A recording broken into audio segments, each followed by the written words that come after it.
short text with the sound patterns of A. Lina sits in the big library with her little sister. She is very busy finishing her mission.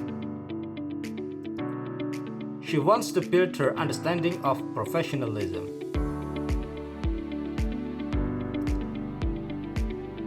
It is a windy day and the city is noisy.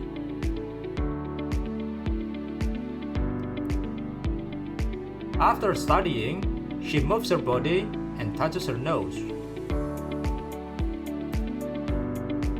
She looks at the funny monkey and smiles happily. It is a simple but lovely day for her.